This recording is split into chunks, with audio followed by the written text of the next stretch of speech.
Hi there. Welcome to Creation Station Monthly. I'm Bob from Creation Station. This is the monthly show, in case you hadn't guessed, where we talk with two people about how to be creative. What did they do to get into the field? Why are they doing what they're doing? And most importantly, just having fun and having a really fun conversation. If you want to get in touch with us, Creation Station at broward.org comes right to me. Today, we are going to be talking about acting. So this is going to be a blast. And Angelica Zadak, how are you doing? Give us a quick little nutshell, Angelica. Who are you? Oh, a quick nutshell. Okay. Hi, Angelica Zadak. I am the co-founder, co-owner of This is Improv, as well as the nonprofit This is Life Unscripted, and the historical and ghost tours of Davie. And we have Mike Pizzi. Tell us, sir, give us a quick 2-second improv idea for you. I'm Michael Pizzi. I started MPZ Productions just recently. I've been the artistic director and executive director of Sand Hills Repertory Theater in Pinehurst, North Carolina, and I've been creative all my life. That is what we like. And that's my first question for you, to get you started. And Mike, I'll ask you, and then Angelica will just catch right up with him there. So what was it that got you started to think about acting as a thing you wanted to do, or just performing in general? Because we all do it as little kids. We all are just doing our own little improv, and probably 90% of the population is on, oh, mom and dad, I want to do a skit for you or whatever. How did you say, oh, wait, no, this is what I really like doing and I want to make this happen? Well, kudos to my mom. When we moved to Toms River, New Jersey, I was 14. I was just starting my sophomore year in high school, and it was the summer. And she's like, I know you like to sing and act and all that stuff. And there's a community theater up the road. Should I drive you there and have you audition for them? And I said, sure, why not? And I was petrified. I'm like, I had never done it before. I sang in my first grade Christmas concert, Edelweiss from The Sound of Music. But I've always been singing and doing that. So I got into the ensemble of the Mikado, Gilbert and Sullivan's Mikado. And then the next year, she saw something in me, and I got one of the leads, Heinzie, in the Pajama Game. And I was bitten. So that was my initial start into acting. Tell us, Angelica. So for me, it was, like you said, Bob, being a kid, playing around, performing, playing games. I have a lot of credit to give my dad because he loves comedy. So does my mom. Giving credit there too. And he found Whose Line Is It Anyway on TV. So my dad, my sister, and I would watch Whose Line Is It Anyway. And the games that were played during the show in between, do you remember commercials when commercials were a thing? Yeah. Like in between. No commercials on our show, folks. Oh, not here. Look it up on YouTube. What is a commercial? And so in those commercials, we would play the games that were played on Whose Line Is It Anyway? So we would, like, for props, we would grab toilet paper from the bathroom. We would grab flowers that were nearby and, a vase, not the most sustainable thing to throw around for an improv performance, but it was still a lot of fun. And I didn't really hold on to anything. I tried sports. I tried a ton of different activities as a kid. I loved art for a while. Still can doodle, but not an artist in that way. And theater really grabbed me. I loved theater. I didn't know I was doing improv at the time, but theater games to get you warmed up for performances, the community, just having my director, even having someone guide me through monologues, scene work, the thought process, and the empathy that goes on in theater. It bit me, like Mike said, it bit me. Awesome. So one question for you on terminology. I'm coming, Mike spit out something earlier just before we went live that I'm going to come back to, but I want a definition for you guys. It's acting is what we called it this month. What is the difference in between an actor / actress, which I know right now there seems to be a move to like call everybody an actor instead of actor and actress, and improv or musical performer, or what? Tell me why do we have all these terms? Are they all really the same thing? No, they're not, and Angelica could probably agree with me. I am petrified of improv.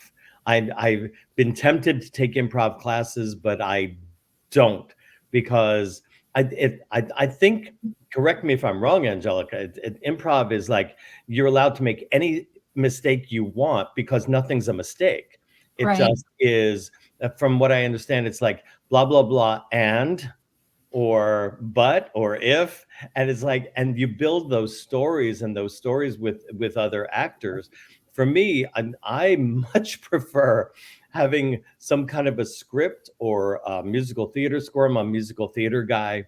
I'd rather have that and learn that and really memorize it to the hilt and get into the characters that way than to create something from nothing. I may be underestimating myself. Who knows? And maybe Angelica will inspire me after this show to do an improv class. Oh, But yes. or maybe I'll just fly down and do one of hers. So I'll be in Florida. Winter is coming. You need to come. I'll be in Florida January to March. So I might. Yeah, you got to come on down then. Yeah.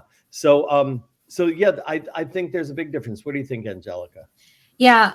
So I've had a little bit of experience in both sides of things, the theatrical acting and improv, which is a form of theatrical acting. In the United States, actually, there's the mother of improv, Viola Spolin, and she started playing these improv games almost as social work.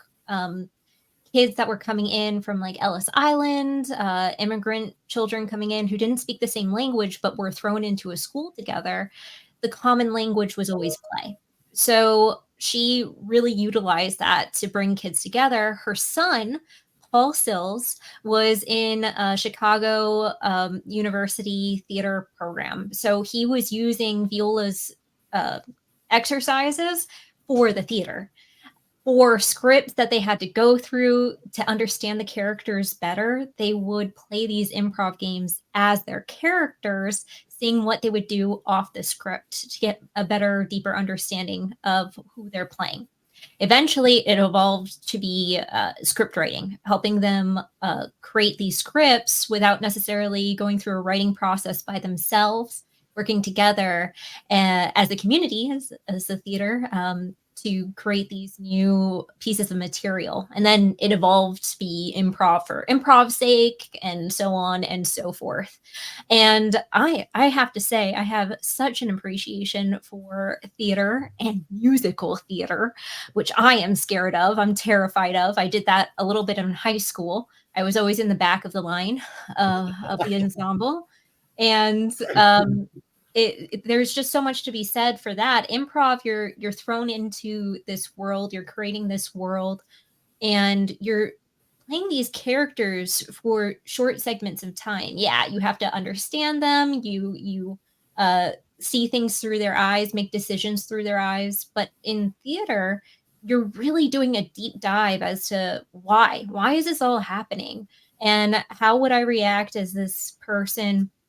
Mike would probably be able to say it better with a more keen eye, but you're really doing an in-depth analysis into the culture that's being written about, the experiences of these characters, even the way things are sung, sung, through the lens of this character. It's a really great art.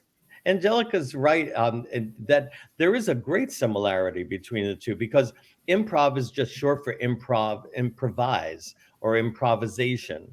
And frankly, there's a lot that a lot of directors, when they're directing a play or a musical, they will have their actors actually do some improvisational work. When you're studying the character, it's like, so what would they eat? What would they say? What would they do? Where would they live? Et cetera, et cetera.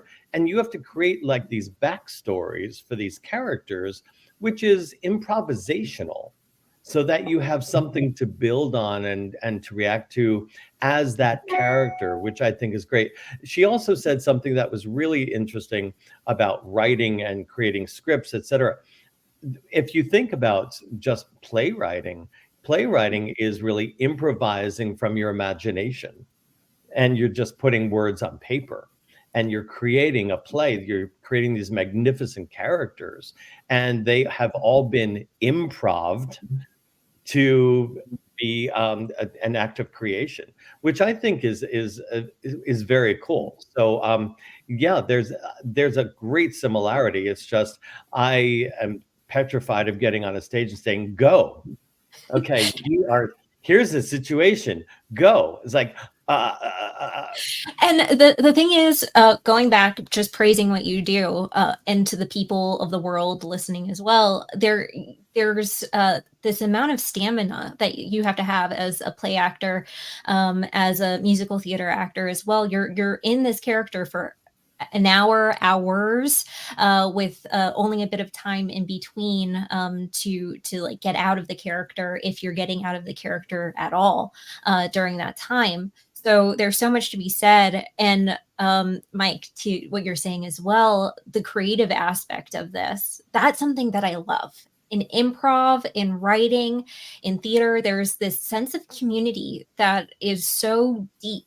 And I just, for every aspect of the theater, every aspect of improv, we need the community there to make it happen. Whereas, again, terms could be incorrect, but the ensemble for musical theater, it's the people setting the tone for everything that's going to happen.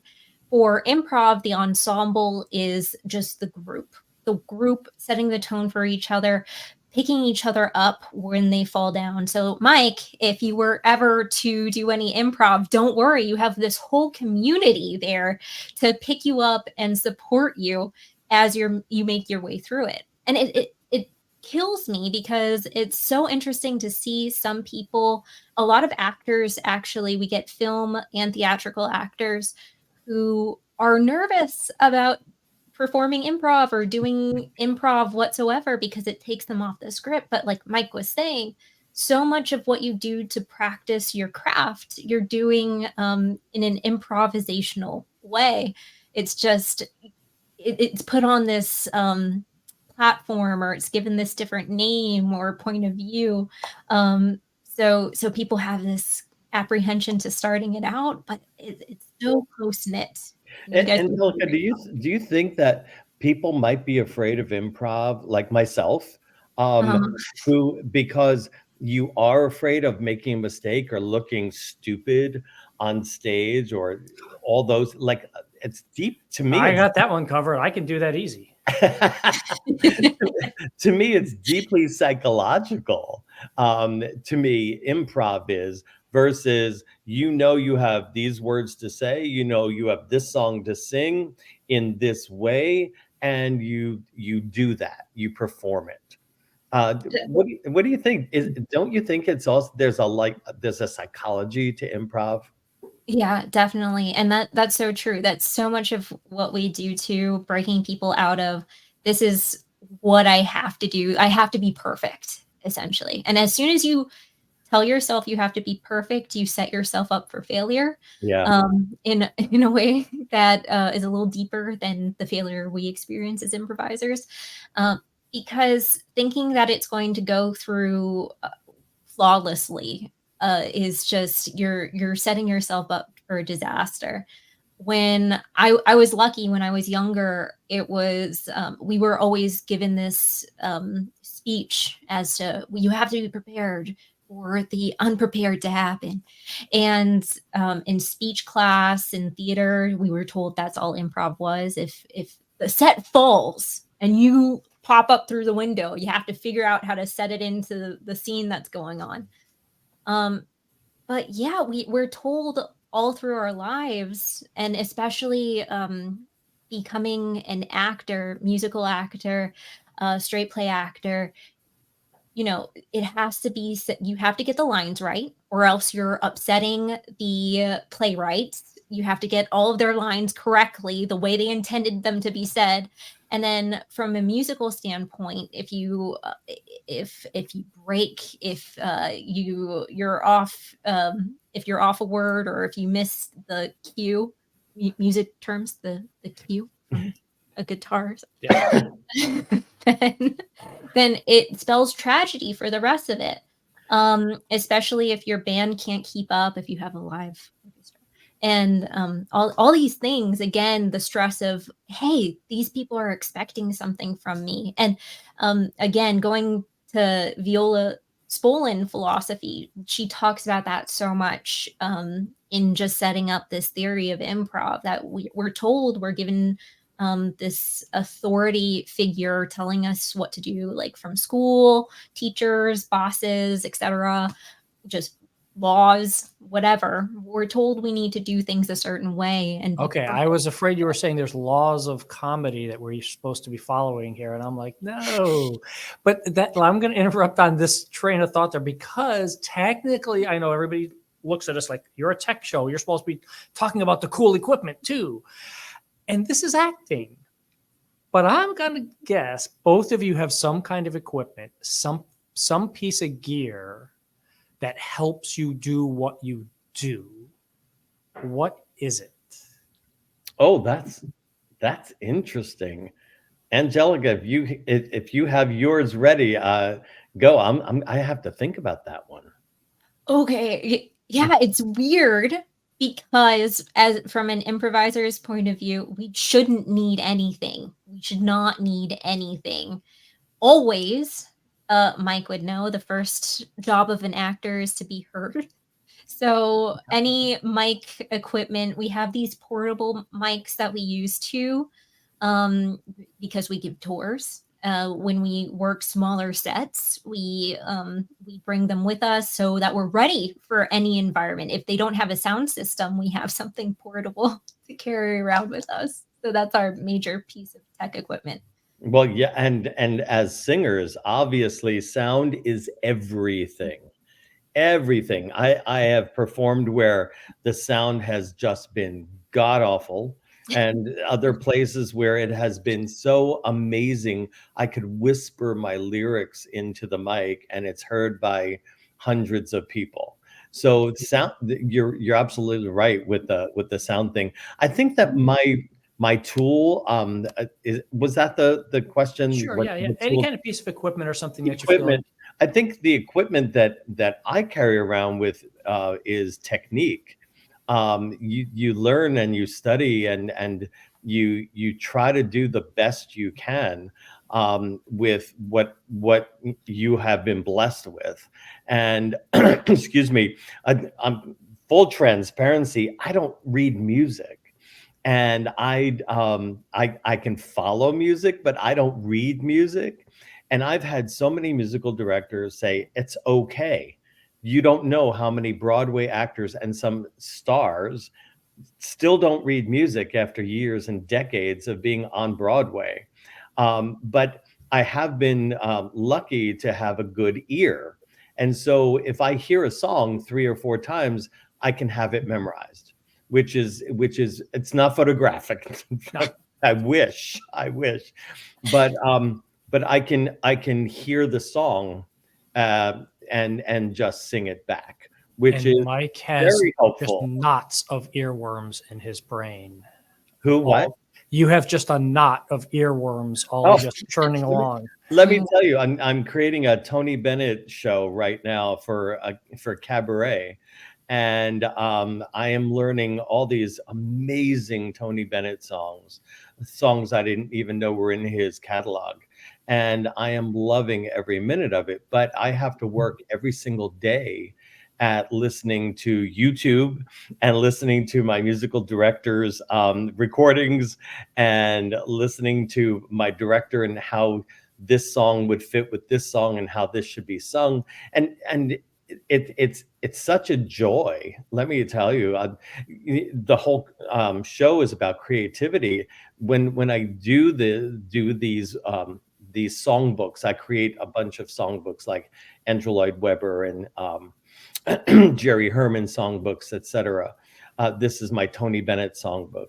It just enlivens me, and I feel I'm very excited about it. My day job for the last 40 years has been an occupational therapist, and that health profession is all about creativity because it's about helping people adapt their new lives as people with disabilities. And so creativity has been such an important piece to me, but I feel most alive when I am singing.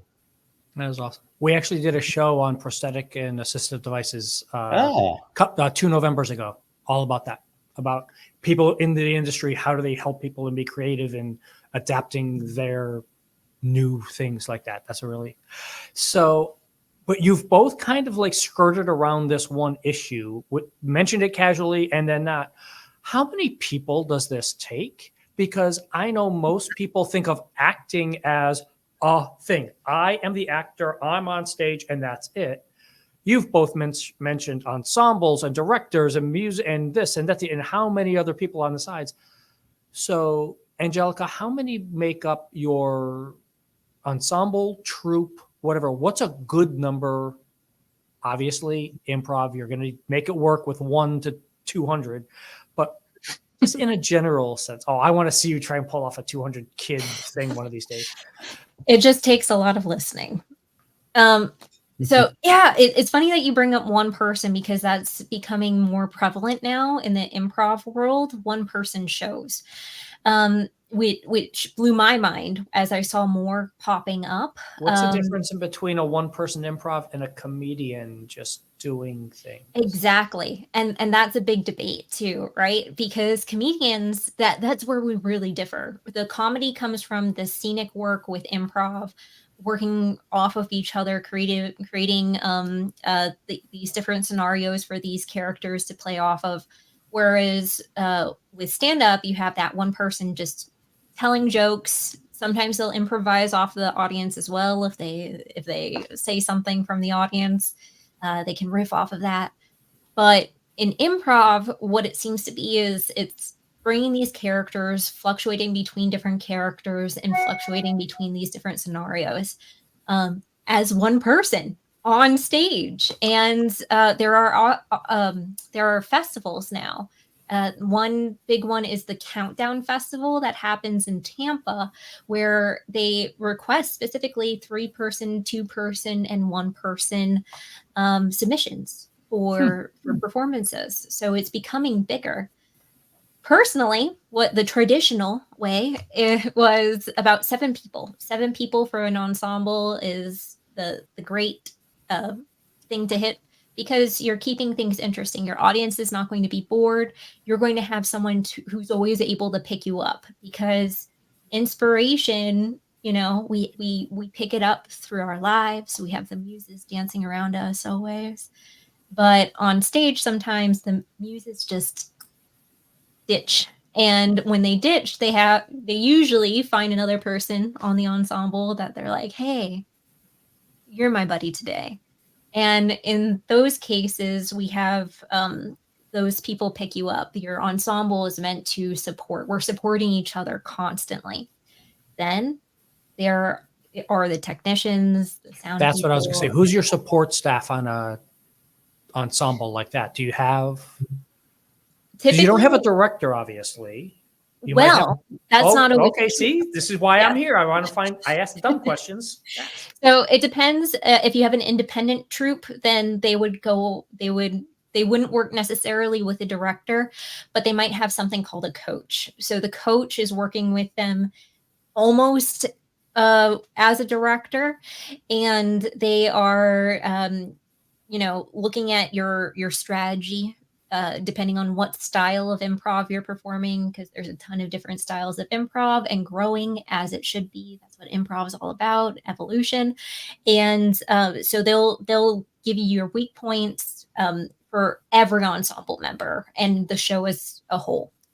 Then you have the directors. So if you're working, say, review, something a bit more scripted with those improvised aspects in the show, or if you're working for a bigger improv theater, then you'll have directors there leading you through rehearsal, leading you through the ideation phase, even planning out what kind of material are you planning, or what's the theme, the bigger theme for this show, leading you through that entire process. So typically you have that. You have a musical director, someone as an accompanist for you, working. If you're thinking Whose Line, it's the guitar and piano on the sidelines of Whose Line.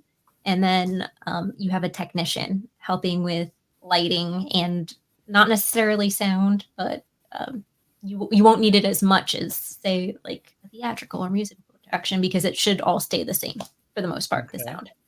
So, Mike, here, I got this up here for you, what you're doing here in November with the you Bennett found thing. it. Yes, thank you. So tell me, how many people does it take to pull that one off? It does take that village that we all talk about. So even though, for example, mine is going to be a solo show, it's sort of a solo show. Tony Bennett actually resurrected his career with duets in 2001 with Katie Lang, all the way for the next 20 years, with ending with Lady Gaga. And so I'm going to have a guest artist wherever I go do a couple duets with me. Angelica, when I come to your area of the world, well, are you asking for a duet? You can improv cheek to cheek. That would be awesome. Definitely, But, I'm in. But you definitely need, your great sound guy or gal. You need your lighting to be really, really good. You need your pianist. I'm getting an arranger so that I can have percussion and bass. So you have all of these people. And in a solo show that you're also producing, they all depend on you. So it's a little stressful, but it's so rewarding at the end. If you're doing, for example, my Andrew Lloyd Webber show, I work with two other performers, so we have those performers as well to liven things up a bit. So we have, it really does take so many people, but I am fascinated that Angelica said there are one-person improv shows. I call those actors who have a script in some way. They have to have a script in some way. They know where they're going, and they don't really. They just don't know where they're going. What's different is people believe that with improv there's no rehearsal. So you could have a scripted performance. There are some scripted aspects you can have, or something to be rehearsed, but not necessarily a full scripted show. Because, for example, I live in New York City, so I see a lot of Mike Birbiglia shows. Do you know that name? The name vaguely. He does some amazing work, but I'm sure he starts off improvising a lot. But by the time it ends up on Broadway, it's very scripted, it's very organized, because the lighting person needs to know where to light next, and the sound person needs to know the sound effects that are needed in certain areas, etc. So it has to be scripted. But he's a solo performer. And that's what they call those actors who do those solo shows versus a solo improv person. So I'm fascinated about that. I would love to go see something like that, because I don't think I've ever seen a solo improv before. So that's fascinating. Well, yeah, definitely. I guess this is just a calling to put on a single person show. and show you exactly how it's done. So once I visit, I'll do a duet with you. Just, We are going to have you to might have want to lock the doors a we're gonna little have to so have your fun. audience This would be doesn't so leave much you. fun to do that. So you guys both have touched on this a little bit, and I want you to. Obviously, people think you can make a career as an actor because we all see that. It's just like in sports. Yeah, I'm going to be a pro football player, pro basketball player. And it's obviously really hard to get to that sort of, marquee level of thing. But you guys have both done seemingly really well for yourselves doing this. Where's the transition from just, I'm going to show up at community theater, twice a month to go hang out and we're going to put on a little show, to getting closer up? Where does that line come for, okay, you need to put in hard work now if you really want to be this? Go ahead, Angelica. Do you want to go first for this one? We'll trade. I'll go first. I remember so clearly in a community theater production of Evita, a wonderful production down in Rockville, Maryland. I used to live in that DC area. And I said to myself, if I get this role of Che, I am taking voice lessons, because I really didn't take a lot of voice lessons. I was very, very lucky to have this gift of voice, and I got the role. And if you remember the role of Che Guevara in Evita, those notes are ridiculous. And so I'm like, okay, I think I better take voice lessons because I don't want to make a fool of myself. And I think that was a real eye opener back then. But I remember so clearly when I became Equity, I auditioned for. Okay, wait, stop. You said this before in the pre-show, and I was like, wait, I'm going to ask this again. What is Equity? Equity is the professional union for actors. Okay, so SAG-AFTRA type. Yeah. stuff? So when you hear about SAG-AFTRA, that's those are the movie and TV unions, and Equity is the actors union. Okay. And so I always aspired to be that, but I was an occupational therapist. I was treating people with disabilities, kids and adults, and loving that life. And I auditioned for 1776 at Goodspeed Opera House in Connecticut. And I was treating children in a school system in New York City. And I got a call, hey, do you want to be in our show? I'm like, yes. And then they said, oh, and by the way, do you want to be Equity? And I'm like, yes.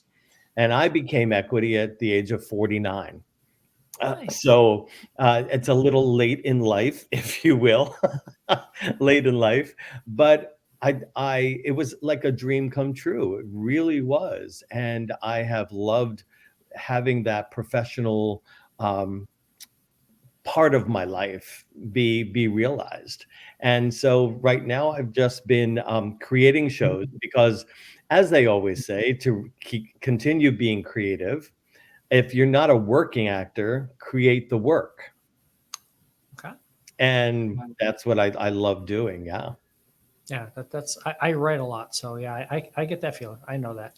So Angelica, you've turned yours into a full career of teaching other people too. So tell me, where did that line cross? Where did you get from, I like doing this kind of stuff, to, no, I'm going to make a living at this? Well, I love what Mike said, because it's so true. And it's becoming even more prevalent now. If the work isn't there for you, go and create that work for yourself. And we're seeing it more on these creators on YouTube, TikTok even. All these people creating their own thing because maybe it doesn't exist for them. And something else I loved about improv, you're speaking from your own voice, everyone's point of view. We get to have it come across in a way that wasn't necessarily there before, or maybe we didn't have access to it. So you're giving your own perspective into different scenarios, different things that are going on in the world today, even small interactions. And for me, the work wasn't here. I didn't see anything in South Florida, in my area, in Broward County, having to do with improv. I found out that improv was a thing, something, an art form, when I was in college. My professor, Mark Duncan, he was an alum of Second City. And Second City is, speaking of Paul Sills, Viola Spolin, they're the result of them and their philosophy. That's in Chicago. There are other theaters as well, but the first one is in Chicago. So I saw that and I loved that. It was just all these people coming together with their oddities and these things that you didn't see in theater necessarily, at least when I was younger, because it's scripted. It's all these different ideas. We're getting this deep analysis. We're working together with all these people, but there wasn't necessarily a translation between, okay, this is a product that's been created. How do you go about doing this for yourself? What is this creative? How do you create this outlet for yourself in a different way? And so I saw that at Second City, in like weird.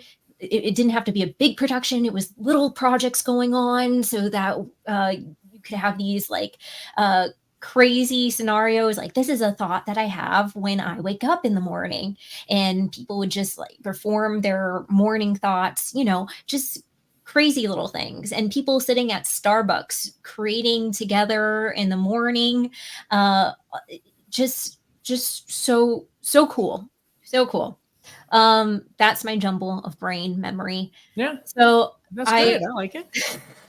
I love that. And I wanted to create something like that here. So we started really small. Mike talking about helping people medically. We started actually working with my mom is a mental, or she retired. She was a mental health counselor.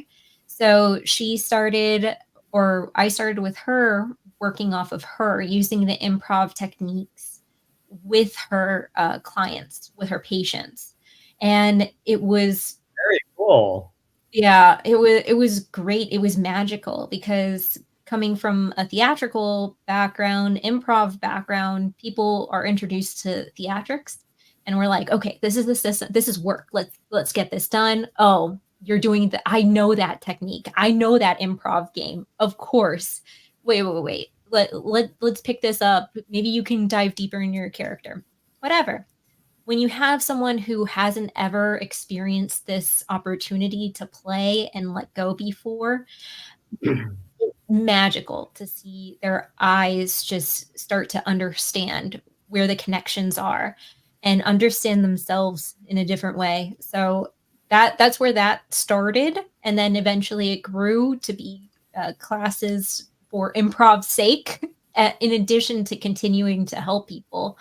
We still work with some therapists, including improv into what they're doing with their patients, with their clients.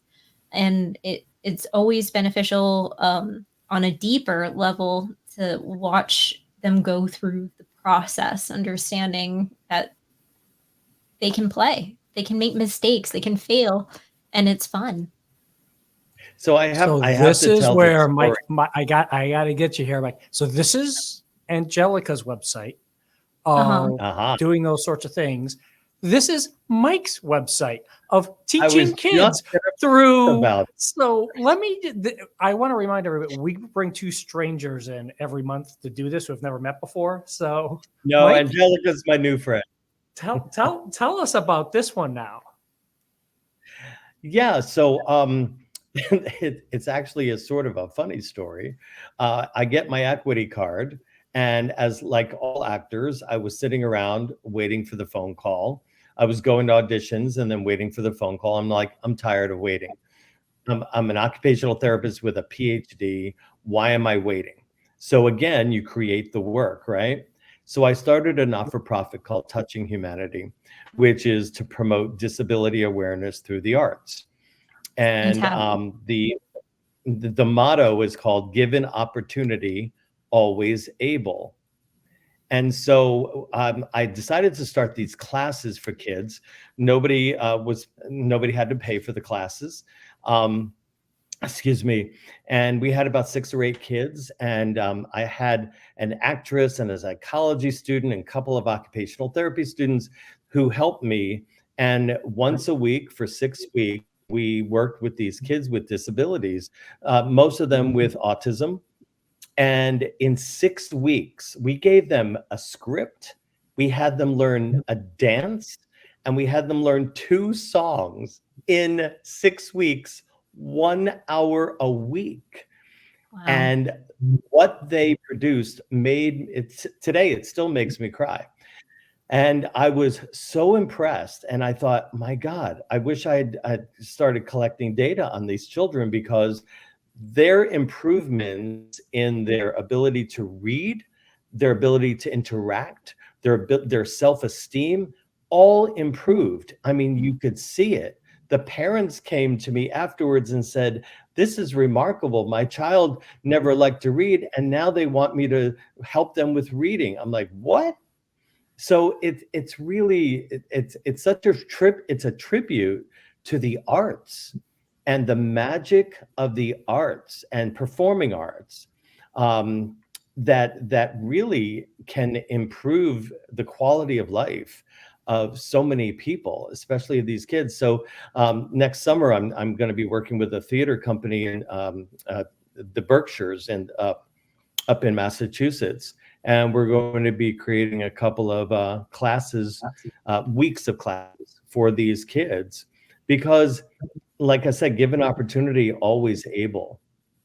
And it's just such a gift. And it's because I'm an occupational therapist and a performer, that I can see how to change things, adapt things, and bring out the creativity in these kids that even their parents didn't know they possessed.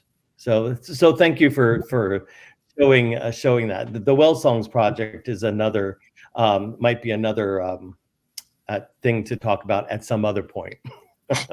There you go. So let me bring here for one thing. We're going to go to Mike first, because Angelica's going to have to think on this answer. You guys have both done really well. You guys both have great successes, like we just showed. I feel improv coming on. Go ahead. Yep. Almost. Let me give you some. So what is the thing that you've done that you failed at? That you Ooh. And the problem here is Angelica's like, yeah, you fail all the time. That's what improv is. But I want you to come up with something better than that, Angelica. So Mike, what is it that you failed at that you learned your lesson? We all fail at everything.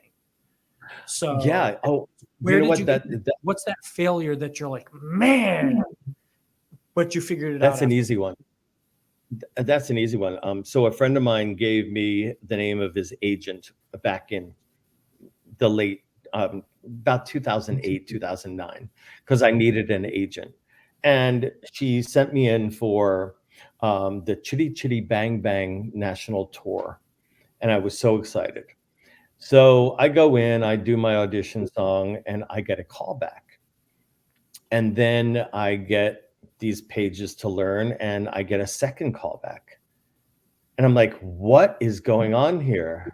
And I was so excited. I learned the song. I learned the pages of script they gave me. I go in for my third callback. Well, it's about 15 people behind the table, including the people from Disney. So this is it. I did not know it was and then the pianist started playing, but not what I had memorized. He played the whole introduction and all that, and I had to know when to come in. And I sang off key. And I was devastated. He's like, well, that's not the key. This is the note. Here, start. And I knew then that I had lost the job, but I sang perfectly after that because I found my key. But as you know, if you're on stage and on Broadway, you have to hear the key And again, I wasn't trained very well. And that was kudos to the casting director and the director who really loved what I had to present. But I didn't get the job because everybody else said, well, who is this guy? He can't hear the note. So that was a huge lesson, a huge lesson. How about it, Sticks Angelica? with So I don't know what how is I'm going to beat that. I mean, Oh no! I think you just yes, I admitting know to it was the failure in the worst first thing place you is ever gonna heard, be. right? that is so oof. I survived. I Intense. survived. Yes, you survived. You're alive. You're here today. Super successful Right. and helping others along the way. That's all that matters. I fail consistently every day, just like Bob said. I do. I really do. And part of improv is calling that out and retaining some stories so that we can use them in shows. And one thing that was a big mistake that I've done, one big failure that I've had is artists. A lot of us, we have office jobs before we go out on our own. So I had an office job, and for this office job, it was just a temp worker, paperwork, putting together binders, putting together like the super fun data entry, all this jazz. But there's a bureaucracy in work and respect that should be given in work. Some say yes, some say no. I'm not going to give my opinion, but there's a bureaucracy there. So one day I was working, I was going through paperwork. I had to leave. I wanted to like head out, but I was asked to help put together these binders for this job.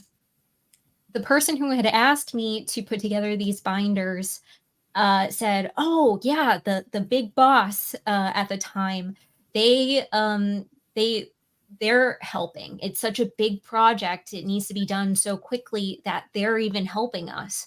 So if you can come to this room and help us out with this." So I was just stressed about I wasn't listening. I wasn't being in the moment. Rule of improv didn't follow that. So I didn't pick up where I was supposed to meet this person. I was just like putting together my paperwork, making sure I had everything to go from there. So I was in the hallway and I saw the big boss, like the boss of the company, that this person said that they're helping put together this paperwork. And I said, "Oh, so what's all the hubble going on?" And because everyone's stressed, so I'm like, "Yeah, what's the hubble?" And everyone in the office stopped.